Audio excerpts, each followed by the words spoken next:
Sepak bola dan politik merupakan dua unsur berbeda yang tidak dapat disatukan. Bahkan FIFA sering menggaungkan bahwa sepak bola harus dijauhkan dari unsur politik untuk menghindari kepentingan golongan tertentu. Namun terkadang dalam kondisi tertentu, sepak bola juga perlu memperhatikan kondisi politik dari suatu negara. Hal ini dilakukan untuk menghindari konflik yang tidak diinginkan, yang mengancam keselamatan semua orang yang terlibat dalam sepak bola. Seperti yang terjadi pada beberapa negara di Eropa berikut ini. Negara-negara tersebut dilarang saling bertemu di kompetisi internasional, seperti kualifikasi Piala Eropa, kualifikasi Piala Dunia, maupun Nations League, karena kondisi politik yang memanas.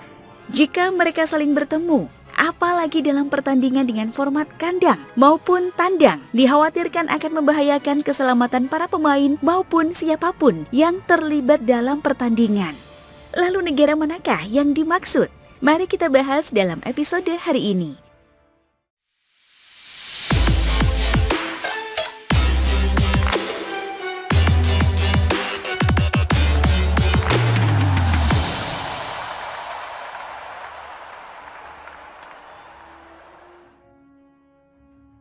Sebelum masuk ke topik pembahasan, pastikan kalian sudah menekan tombol subscribe dan nyalakan notifikasi agar kalian tahu setiap video yang kami upload setiap minggunya. Ukraina dan Rusia. Perseteruan antara Ukraina dan Rusia menjadi topik hangat dalam beberapa tahun terakhir.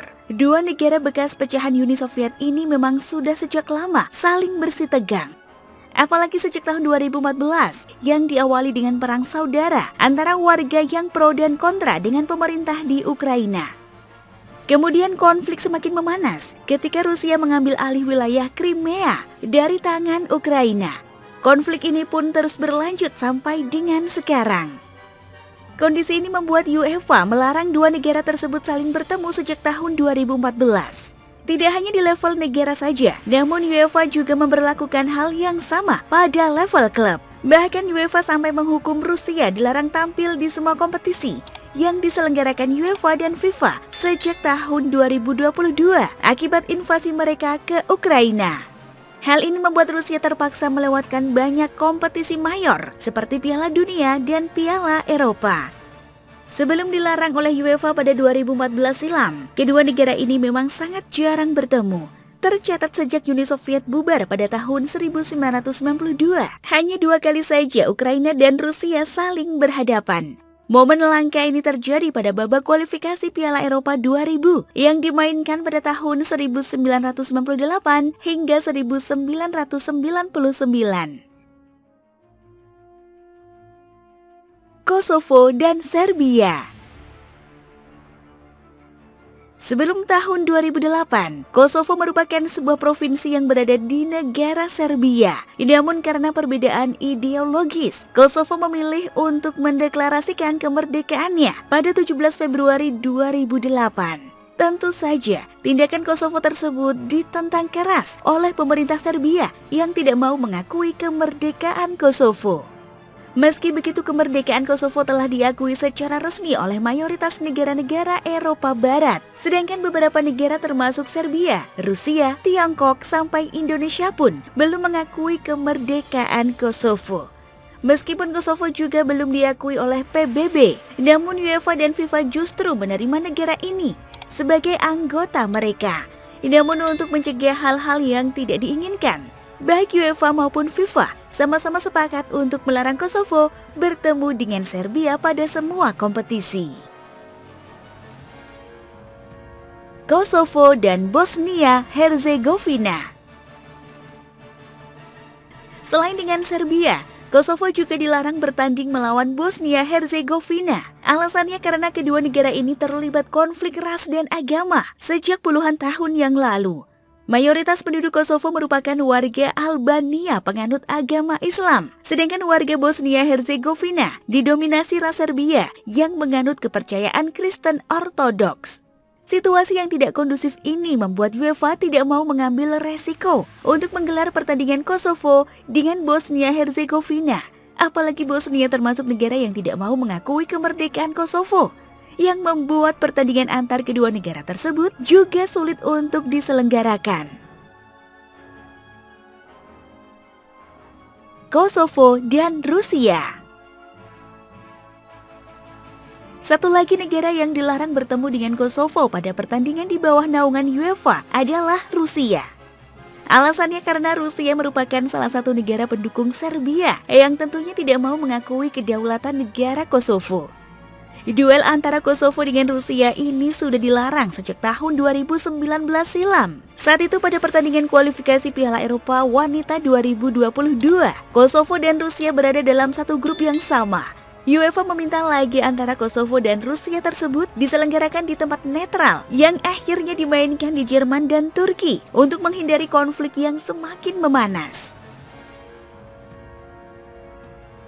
Armenia dan Azerbaijan. Konflik antara Armenia dan Azerbaijan ini dipicu oleh perebutan wilayah yang bernama Nagorno-Karabakh. Wilayah ini mulai diperebutkan oleh kedua negara tersebut sejak tahun 1988. Meskipun ketegangan masyarakat di sana sudah terasa sejak awal abad ke-20. Kondisi panas antara Armenia dan Azerbaijan membuat UEFA melarang kedua negara ini saling bertemu sejak tahun 2010 yang lalu.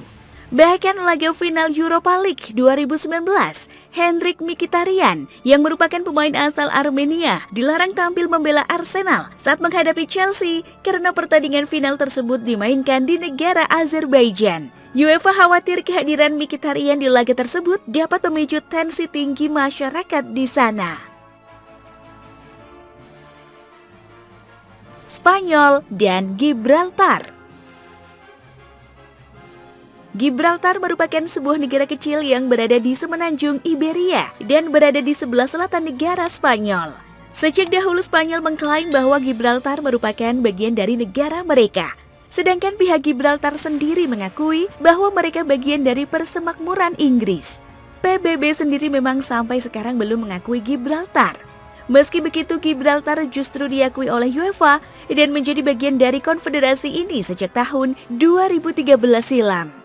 Sontak saja keputusan UEFA tersebut memancing amarah pihak Spanyol yang sejak dulu mengklaim bahwa Gibraltar merupakan bagian dari Spanyol. Meski begitu, dibandingkan dengan konflik dari semua negara dalam daftar kali ini, konflik antara Spanyol dan Gibraltar tidak terlalu meruncing pada dunia sepak bola. Apalagi kekuatan antara dua negara ini terlampau sangat jauh, di mana Spanyol pernah menjadi juara dunia, sedangkan Gibraltar hanyalah tim kemarin sore yang selalu kesusahan untuk sekedar mencari kemenangan.